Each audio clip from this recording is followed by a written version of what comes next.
One of President Trump's hand-picked prosecutors is now out of a top job just hours after a federal judge called her bid to stay in office a charade.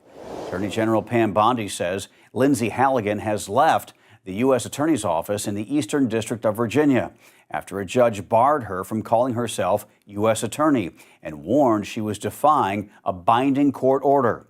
Bondi announced Halligan's departure late Tuesday on social media, calling it a significant loss and blaming Virginia's 2 Democratic senators for blocking her confirmation.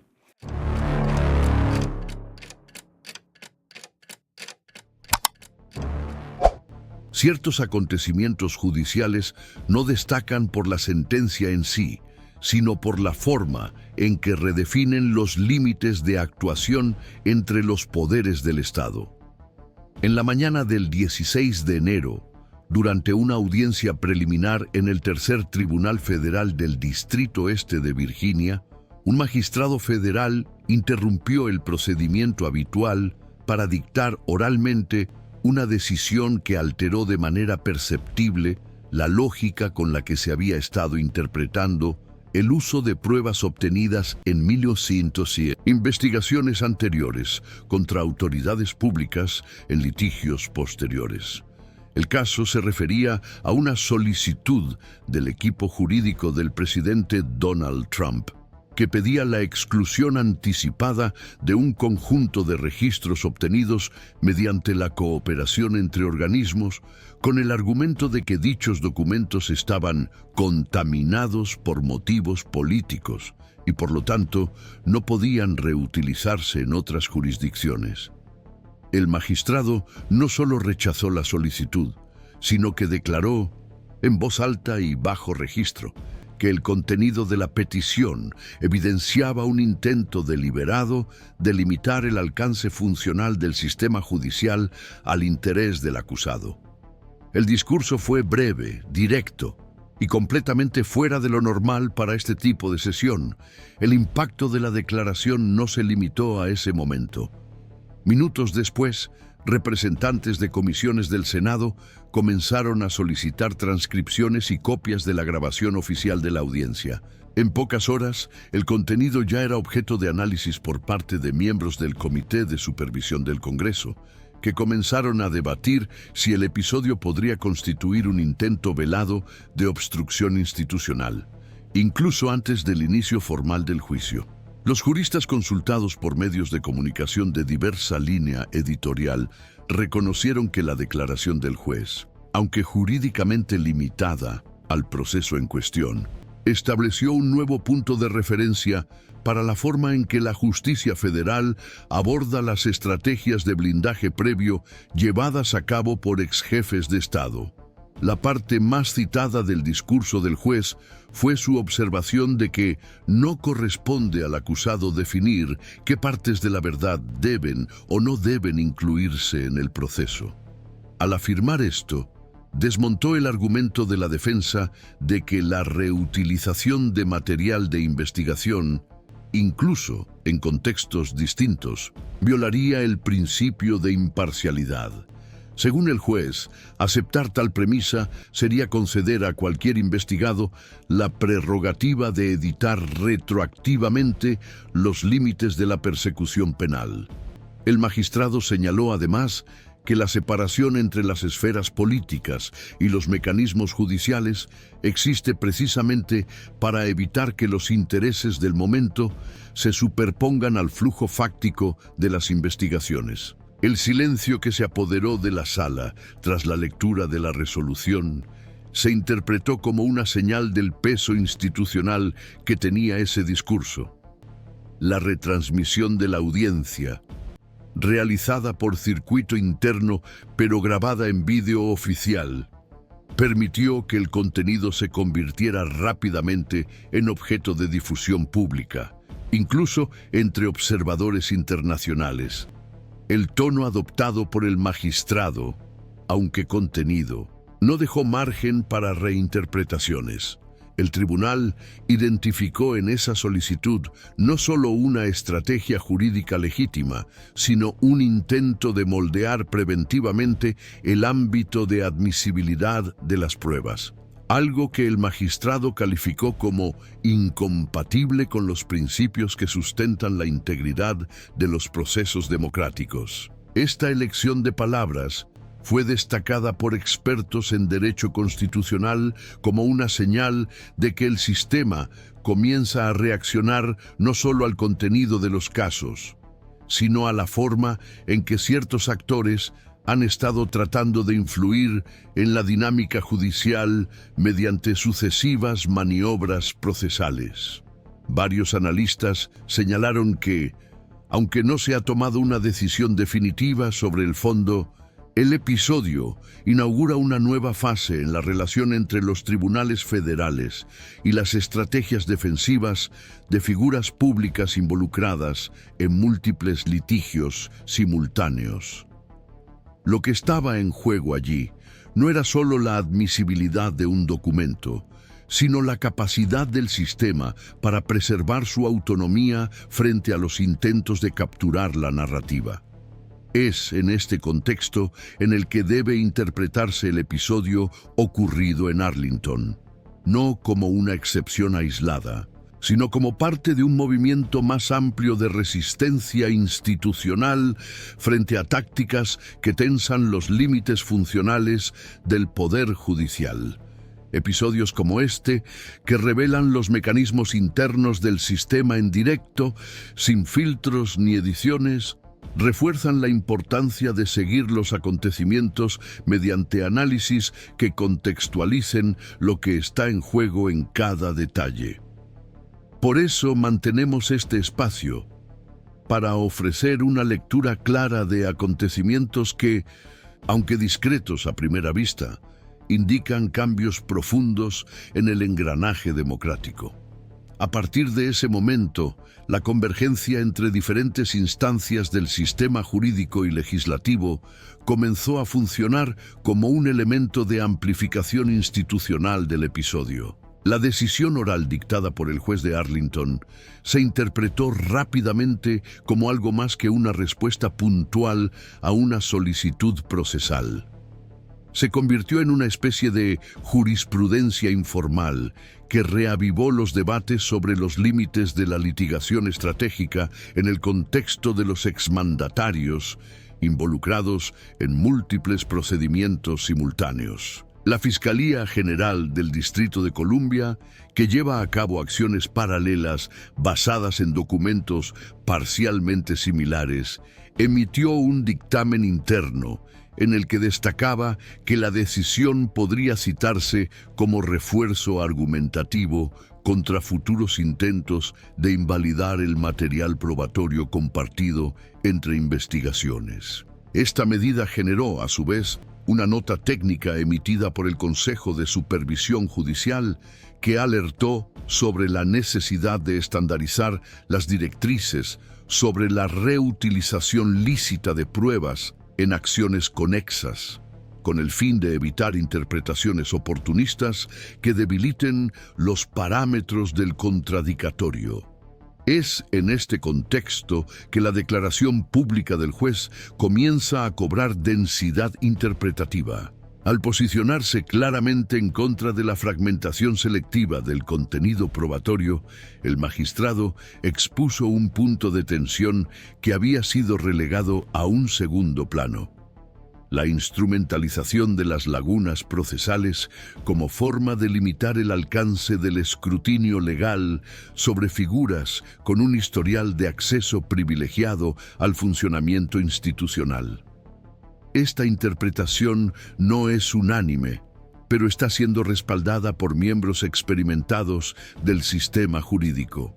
Informes técnicos internos de tribunales federales de Nueva York y Georgia indican que los equipos de análisis están revisando solicitudes anteriores basándose en el patrón narrativo identificado en Arlington. La preocupación, según personas con acceso a estos documentos, es que se estén consolidando prácticas jurídicas con apariencia de formalidad, pero con el efecto práctico de contener la transparencia judicial.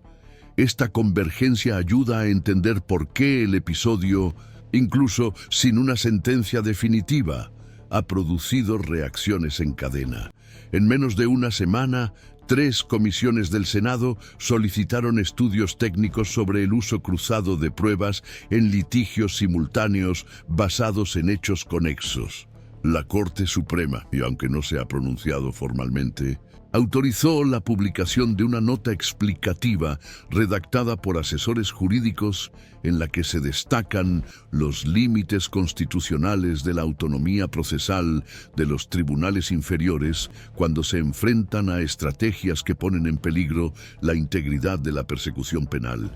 El documento, aunque técnico, sirvió como señal de que la Corte sigue con atención el patrón que se está dibujando. No se trata de una interferencia directa, sino de una señal institucional clara.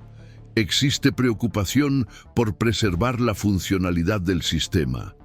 Parte de esta inquietud se debe al hecho de que las solicitudes formuladas por la defensa del presidente no cuestionaban la legalidad de las pruebas en sí, sino que buscaban restringir su uso basándose en interpretaciones subjetivas sobre la intención investigativa. Este desplazamiento del debate de la esfera objetiva, de la validez al campo más fluido de la motivación, representa un riesgo conocido por los especialistas: el debilitamiento de los criterios técnicos en favor de argumentos construidos sobre la percepción política. A partir del momento en que las pruebas documentales pueden excluirse basándose en la suposición de que su recopilación se habría producido con inclinación ideológica, se abre un precedente que puede ser replicado por cualquier acusado en posición de influencia. Fue esta lógica la que el juez trató de interrumpir al actuar fuera de lo habitual. Al expresar su posición allí, ante todos, delimitó un hito que ahora se está discutiendo como punto de inflexión.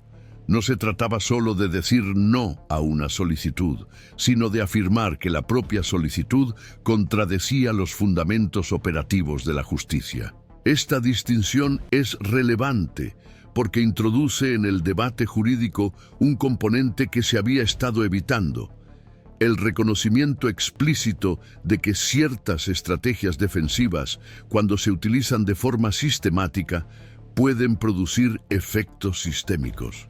La interpretación entre bastidores es que la repetición coordinada de solicitudes con estructuras argumentativas similares, aunque se presenten en diferentes tribunales, constituye un patrón.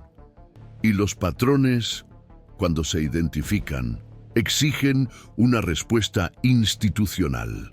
Por esta razón, la repercusión del episodio se extendió también al ámbito político. Parlamentarios de diferentes orientaciones ideológicas comenzaron a tratar la cuestión no solo como un enfrentamiento jurídico, sino como un desafío a la estabilidad de los mecanismos de rendición de cuentas. La dirección del Comité de Justicia de la Cámara, por ejemplo, solicitó estudios comparativos sobre cómo otras democracias consolidadas abordan la reutilización de material de investigación entre procesos.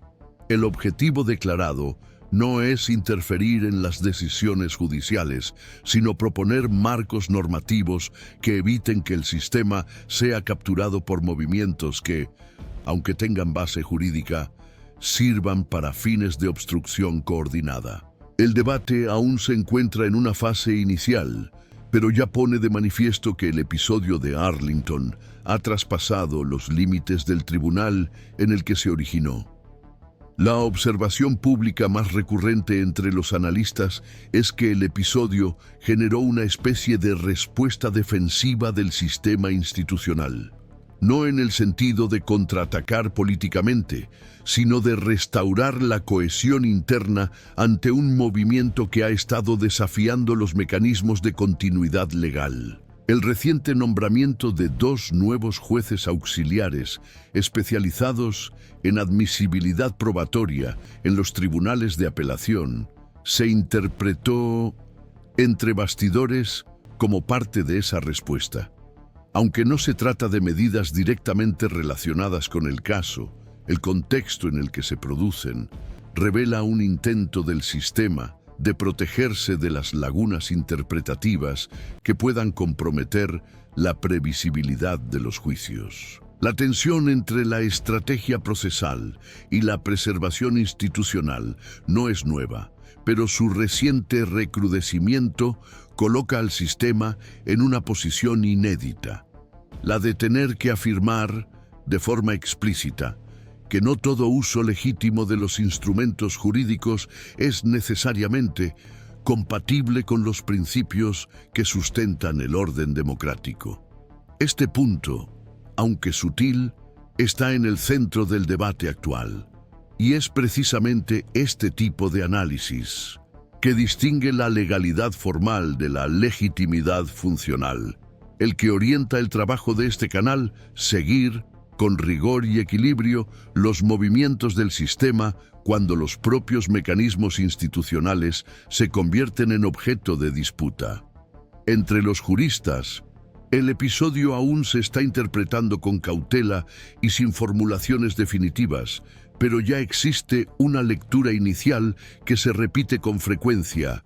Marca un momento en el que el sistema comenzó a responder no solo al contenido de los litigios en sí, sino al patrón de actuación procesal empleado por figuras acostumbradas a operar con gran densidad de poder institucional. El debate, ahora, no gira solo en torno a la corrección técnica de lo que se decidió, sino a lo que se comunicó y al impacto simbólico y funcional de la decisión oral dictada por el juez en Arlington. Para un segmento relevante de especialistas, la postura del magistrado debe entenderse como una reacción jurídicamente plausible ante los reiterados intentos de desviar el proceso hacia un terreno de distorsión procesal. Esta corriente sostiene que ciertos instrumentos pueden ser admitidos formalmente y al mismo tiempo cumplir una función obstructiva en la práctica, al fragmentar la continuidad de la investigación, aumentar artificialmente el costo institucional de la investigación e intentar reconfigurar los filtros de admisibilidad según la conveniencia de la parte con mayor capacidad de presión política y jurídica. En este sentido, el juez no habría innovado por impulso, sino que habría reafirmado el deber del Poder Judicial de impedir que la forma procesal se utilice como herramienta para vaciar la responsabilidad pública, sobre todo cuando la pauta indica un intento de controlar el proceso por la estructura y no por el fondo. Sin embargo, hay interpretaciones más cautelosas y menos inclinadas a aceptar el gesto como totalmente neutral desde el punto de vista institucional. Parte de la doctrina constitucional considera que el contenido de la decisión puede ser técnicamente adecuado, pero cuestiona el formato elegido para presentarla.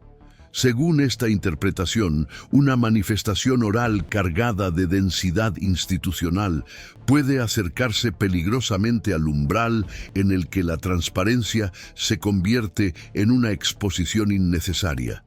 El argumento es que, al hacer pública la reprimenda institucional en ese momento, el magistrado podría, aunque fuera de forma involuntaria, alimentar la interpretación de que se había emitido un juicio anticipado sobre la conducta procesal de la defensa. En textos académicos y análisis preliminares, este punto aparece como una advertencia sobre la delicada línea que separa la autoridad funcional del Poder Judicial de la apariencia de juicio moral, sobre todo cuando el litigio sigue formalmente en curso. Esta divergencia entre firmeza y cautela da pie a otro debate que está cobrando importancia: el grado adecuado de publicidad para las decisiones con impacto sistémico potencial. Algunos operadores del sistema defienden que la oralidad, en situaciones excepcionales, puede funcionar como mecanismo de restauración de la confianza pública, al demostrar que el Poder Judicial identifica patrones de litigios defensivos y no se limita a reaccionar solo con burocracia silenciosa. Otros, Sin embargo, consideran que las decisiones orales, cuando se asocian a actores con capital político activo, tienden a amplificar las interpretaciones polarizadas, desplazando el debate del ámbito técnico al narrativo.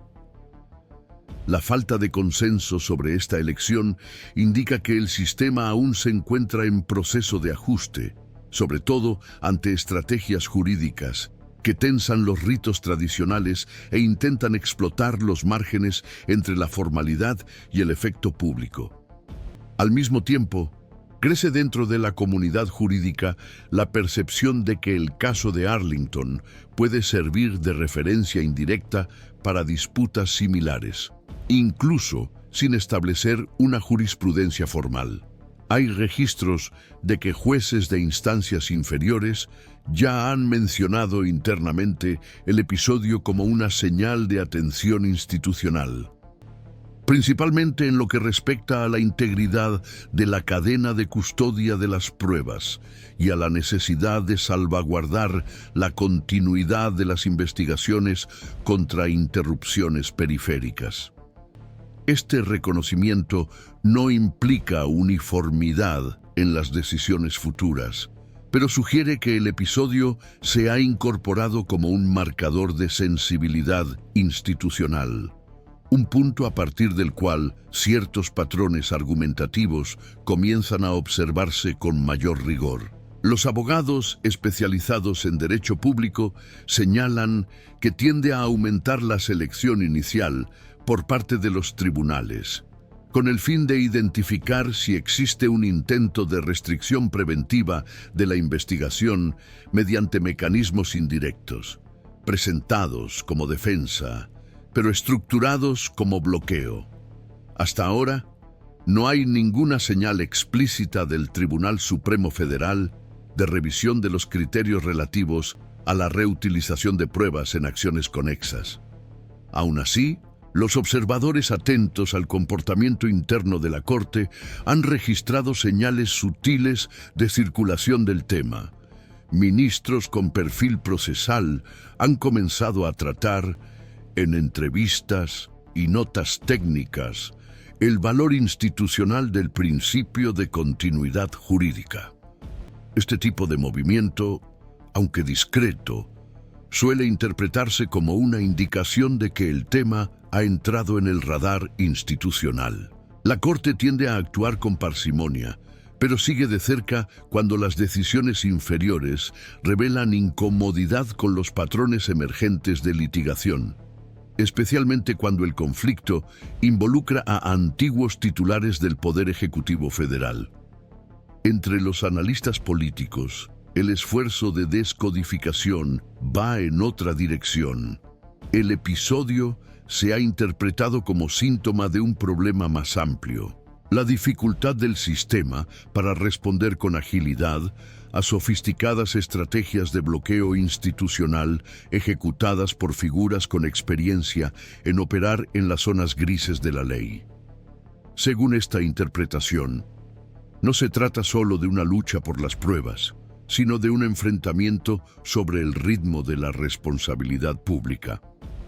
El intento de restringir los instrumentos probatorios incluso antes de que se presenten plenamente se considera una inversión de la lógica del proceso, en la que el acusado busca controlar previamente los instrumentos de verificación de los hechos. Aún no hay respuestas definitivas a esta tensión, pero el episodio ha encendido una alarma que tiende a reaparecer en otros foros, bajo nuevas formas, manteniendo la misma estructura de disputa. El escenario sigue abierto. No hay una conclusión consolidada sobre si el magistrado actuó dentro del equilibrio ideal o si la elección de la oralidad representó un nivel de exposición que podría haberse evitado. Tampoco hay consenso sobre los efectos concretos de la decisión en los procesos aún en curso que involucran al presidente. Lo que existe, hasta el momento, es una nueva capa de complejidad institucional insertada en un período en el que las fronteras entre el derecho de defensa y los movimientos obstructivos comienzan a ser reexaminadas con intensa atención. Para los operadores del derecho se refuerza una constatación inicial. El sistema reacciona cuando identifica patrones, y para quienes siguen el funcionamiento institucional, solo queda observar los próximos movimientos de un poder judicial que está siendo puesto a prueba no solo por sus decisiones, sino por su capacidad para preservar la confianza pública ante estrategias que presionan sus propios ritos. Es precisamente por inflexiones discretas como esta, capaces de alterar el contorno de lo posible sin recurrir al espectáculo, que seguimos atentos a cada sesión, cada petición, cada argumento y cada reacción institucional posterior. En episodios de este tipo, lo que está en juego no es solo el destino de un líder político, sino la forma en que el sistema responde cuando sus propios procedimientos dejan de ser meros instrumentos técnicos y se convierten en el núcleo del conflicto.